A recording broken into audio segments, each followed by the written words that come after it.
దేవుని నామానికి మహిమ కలుగును గాక. క్రీస్తునందు ప్రియమైన దేవుని బిడ్డలారా, ఈ దినము మే 12వ తేదీ లేఖన భాగము యోహాను సువార్త 4వ అధ్యాయము 1 నుండి 30 వచనాలలో దేవుని యొక్క వాగ్దానం 14వ వచనము, నేను జీవజలమును ఇచ్చు నీళ్లును నిత్య జీవమునకై వానిలో ఊరిడి నీటి బుగ్గగా ఉండునని ఆమెతో చెప్పెను. జీవజలములు ఇస్తాను అంటున్నాడు యేసు ప్రభువారు. ఇక్కడ సమరయ స్త్రీ గురించి ఈ యోహాను సువార్త 4వ అధ్యాయంలో మరి స్పష్టంగా రాయబడి ఉన్నది. యేసు ప్రభువారు యాకోబు బావి దగ్గర ఆమె వస్తుందని, 12 గంటలకు వస్తుందని ముందుగానే వెళ్ళి కూర్చొని ఉన్నాడు, వేచి ఉన్నాడు. పాపులను పిలవటానికి యేసు ప్రభువారు వచ్చాడు ఈ లోకానికి. పాపులను వెదికి రక్షించుటకు. పాపములు శాపములు నా స్త్రీ, ఎవరు ఆమెను పట్టించుకోలేరు. కానీ యేసు ప్రభువారు ఆమెతో మాట్లాడాలని, మరి ఆ యొక్క 12 గంటల వేళలో మధ్యాహ్నం పూట ఆమె వచ్చినప్పుడు నీళ్ళు ఇవ్వమని అడిగాడు. నువ్వు యూదుడు కదా, మేము సమరయం కదా, మీరు పెద్ద కులం కదా, మాది చిన్నది కదా అంటూ చెబుతూ, మరి నీ దగ్గర నీళ్లు చేదుకోవటానికి కూడా లేవు కదా అంటున్న సమయంలో, నేను ఎవరినో, దేవుని వరం నీకు తెలిస్తే నువ్వే నన్ను అడుగుతావు. ఈ నీళ్లు తాగితే మళ్ళీ దప్పికొంటారు, నేను ఇచ్చే నీళ్లు తాగితే అవి ఇంకెన్నటికి దప్పికొండదు అన్నప్పుడు ఆమె సహజంగా శరీర సంబంధమైన నీళ్లు గురించి ఆలోచించేస్తుంది. ప్రభు ఏమో ఆత్మ సంబంధంగా తెలియచేస్తున్నాడు. ఇర్మియా గ్రంథంలో 2వ అధ్యాయం 13వ వచనంలో, నా జనులు జీవజల ఊటనైనా నన్ను విడిచి ఉన్నారు. అవునండి, యేసు ప్రభువారు జీవజల ఊట. ఆయన యందు విశ్వాసం ఉంచితే కడుపులో జీవజల నదుల యొక్క ఊట. అంటే ఆమె శారీరకంగా ఆలోచన చేసింది, కానీ యేసు ప్రభువారు మరి తనకి జీవజల ఊటలు, నిత్యము జీవించే జీవజలము, మరణము లేని జీవితం. బాగా గమనించండి, యేసు ప్రభువారు చెప్తుంది ఆత్మ సంబంధమైంది.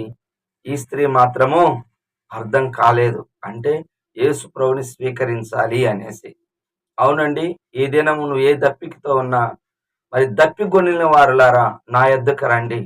నువ్వు ఈ లోకంలో అనేక రకమైన దప్పికలు కలిగి ఉంటావు. మరి సహజంగా ధనము, లేకపోతే అనారోగ్యంతో బాధపడటం, లేకపోతే పలు రకాలుగా దాహాలతో దప్పికలతో అలసిపోయిన నువ్వు, నీకు కావాల్సినది మరి దేవుని యొక్క జీవజల ఊట. ఆయన నీ కాపురైతే పచ్చికల చోట్ల శాంతికరమైన జలముల యొద్ద నిన్ను నడిపిస్తాడు. ఆయన దగ్గర జీవజలం ఉన్నది. నీ ఆత్మకి దాహము తీరుతుంది. గుర్తుపెట్టుకోండి, ఈ యొక్క సమరయ స్త్రీకి తాను మరి మెస్సీ అని తెలియజేసినప్పుడు ఆమె యేసు ప్రభువారిని జీవజల ఊటగాను, వరముగాను ఆమె స్వీకరించింది. అవునండి, మనము కూడా యేసు ప్రభువారిని మెస్సీగా, రక్షకుడిగా అంగీకరించాలి. ఆయనే దేవుడని అంగీకరించాలి. ఒప్పుకోవలసిన పాపాన్ని మనం చూసినట్లయితే అక్కడ రాయబడిన మాట గమనించినట్లయితే 17వ వచనములో, మరి జీవజలం నీకు కావాలి అంటే నీ పెనిమిటిని తీసుకురమ్మని అన్నప్పుడు ఆమె నాకు పెనిమిటి లేడని సత్యమే చెప్పింది. అవునండి, యేసు ప్రభువారి దగ్గర ఆ జీవజల ఊటను నువ్వు పొందాలి అంటే ముందు నీ పాపాన్ని ఒప్పుకోవాలి. ఆమె మరి 5 మంది పెనిమిట్లు ఉన్నారు, ఇప్పుడున్నవాడు నీ వాడు కాదు అంటే, అదే పరిస్థితి ఇప్పుడు ఎవరైనా కానీ చెప్పామనుకోండి, వెంటనే మరి నువ్వు చూసావా, ఎవరు వాళ్ళు అని అడుగుతారు. బాప్తిస్మిచ్చి యోహాను గారు మత్తయి సువార్త 14వ అధ్యాయంలో 3-4 వచనాల్లో గమనించండి, ఏమని ఉంటది అని చూసినట్లయితే, బాప్తిస్మిచ్చి యోహాను హేరోదియా గురించి, మరి హేరోదు గురించి, నువ్వు నీ తమ్ముని యొక్క భార్యను వివాహం చేసుకోవటం, ఉంచుకోవటం మంచిది కాదు అన్నప్పుడు పగబట్టి బాప్తిస్మిచ్చి యోహాన్ని చంపారు. దయచేసి గద్దించినప్పుడు లోబడితే దేవుని యొక్క కనికరము ఉంటది. దావీదు కూడా నాతాను వచ్చి గద్దించినప్పుడు లోబడ్డాడు, పాపాన్ని ఒప్పుకున్నాడు, తిరిగి మరి మంచి సొలొమోను కుమారుని పొందుకున్నాడు. అవునండి, మన పాపాన్ని మనం ఒప్పుకున్నప్పుడు దేవుడు నమ్మదగిన వాడిగా ఉన్నాడు. చివరిగా ఆజ్ఞ 28వ వచనం, ఆ స్త్రీ తన కుండను విడిచి ఊరిలోనికి వెళ్ళింది. ఎందుకు వెళ్ళింది అంటే, నిజంగా యేసు ప్రభువాన్ని దేవుడిగా అంగీకరించినప్పుడు ఆ సంతోషం ఎవరికైనా చెప్పంది ఉండలేమండి. The preacher of the king Charles Spurgeon గారు ఒక మాట అంటాడు. ఒక వ్యక్తి రక్షించబడినప్పుడు ఆ యొక్క రక్షణ యొక్క ఆనందాన్ని తెలియచెప్పకుండా ఉండలేడంట.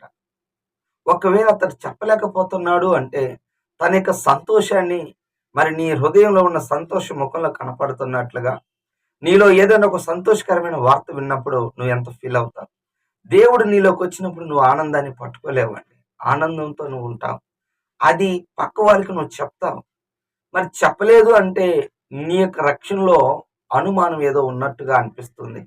కనుక రక్షణ నువ్వు పొందుకున్న తర్వాత, ప్రభుని కనుగొన్న తర్వాత, గుర్తుపెట్టుకోండి, మరి ఫిలిప్పు నతనీయులను కనుక్కున్నాడు. మరి అనేక మంది, మరి ఆంద్రేయ తన పేతుర్ని అనగా సహోదరుని తీసుకొని వచ్చారు. బర్నబా సౌలుని కనుక్కొని తీసుకొస్తే గొప్ప సేవ చేశాడు. ఈ దినం నీ ద్వారా నా ద్వారా గమనించాలి, ఎవరైనా రక్షించబడతారో గొప్ప సేవ చేస్తారు. అయితే ఆ కొండను విడిచిపెట్టింది, ఊరిలోనికి వెళ్ళింది, అర్జెంటుగా సువార్తను ప్రకటించింది.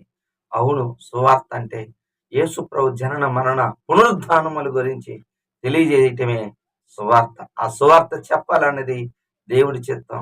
నీ బ్యాక్గ్రౌండ్, నువ్వు ఎలాంటి వ్యక్తివి, ఎలాంటి వాడివి ఆలోచించేయవద్దు. ఆ స్త్రీ చెడ్డ స్త్రీ అయినప్పటికీ ఆమె సాక్ష్యాన్ని విని ఊర్లో నుంచి బయటకు వచ్చి మరి విశ్వసించారు వాళ్ళందరూ. కనుక మన ద్వారా కొంతమంది రక్షించబడే వాళ్ళు ఉన్నారని తెలుసుకొని నీ సాక్ష్యాన్ని, నీ రక్షణ సాక్ష్యాన్ని ఇతరులకి చెప్పవలసిందిగా ప్రేమతో మనవి చేస్తూ ఈ మాటలు ముగిస్తున్నాను. కళ్ళు మూసుకోండి. దేవుడి మాటలు దీవించును గాక. ప్రార్థన చేసుకుందాం. ప్రభువా, నీకు వందనాలు, స్తోత్రాలు. ఇప్పటి వరకు నీ కృపలో, నీ దయలోనైనా మాకు ఇచ్చిన ఈ యొక్క తండ్రి దేవ వాక్య ధ్యానమును బట్టి స్తోత్రము. జీవజలాలు ఓటును నిన్ను కనుక్కోవాలి ప్రభా. నాయనా అయ్యా, మాలో తండ్రి ఏ విధమైన పాపమునకు అవకాశం ఇవ్వకుండా ముందుకెళ్లే వాళ్ళముగా దయచేయండి ప్రభా. అయ్యా, మేము కూడా సాక్ష్యం చెప్పేవాళ్ళుగా బూదిగంతముల వరకు మేము సాక్ష్యంగా ఉండినట్లుగా సహాయం చేయమని, మహిమ ఘనత ప్రభావాలు మీరే తెచ్చుకోమని యేసు నామములో ప్రార్థిస్తున్నాను తండ్రి. ఆమేన్. తండ్రి యొక్క ప్రేమ, కుమారుని యొక్క కృప, పరిశుద్ధాత్మక అన్యోన్య సహవాసం సదాకాలం మనందరికీ తోడుగా ఉండును గాక. ఆమేన్.